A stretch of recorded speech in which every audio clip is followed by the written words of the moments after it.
বলিউড জগতে দীর্ঘদিন ধরে জনপ্রিয়তার শীর্ষে থাকা কণ্ঠশিল্পীদের মধ্যে অন্যতম শ্রেয়া ঘোষাল। প্রায় 2 দশকেরও বেশি সময় ধরে অসংখ্য জনপ্রিয় গান উপহার দিয়েছেন তিনি। তবে সম্প্রতি এক পডকাস্টে অংশ নিয়ে ইন্ডাস্ট্রির এক গুরুত্বপূর্ণ বিষয় নিয়ে প্রশ্ন তুললেন গায়িকা।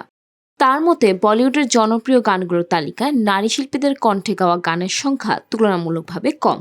আলোচনায় শ্রেয়া জানান, এই বৈষম্য আসলে সমাজের বৃহত্তর বাস্তবতারই প্রতিফলন। তার কথায়, ভারতীয় সমাজ এখনও অনেকাংশে পিতৃতান্ত্রিক মানসিকতার প্রভাব বহন করে। সেই মানসিকতার ছাপ সঙ্গীত জগতেও দেখা যায় বলে মনে করেন তিনি। গায়িকার মতে জনপ্রিয় গানের তালিকার দিকে তাকালেই বিষয়টি পরিষ্কার হয়ে যায়। শীর্ষ 50টি গানের তালিকায় মহিলাদের গাওয়া গান খুব কমই থাকে। অনেক সময় সেখানে মাত্র কয়েকটি গানই গায়িকাদের কণ্ঠে শোনা যায়, যা এই অসমতার দিকটি স্পষ্ট করে।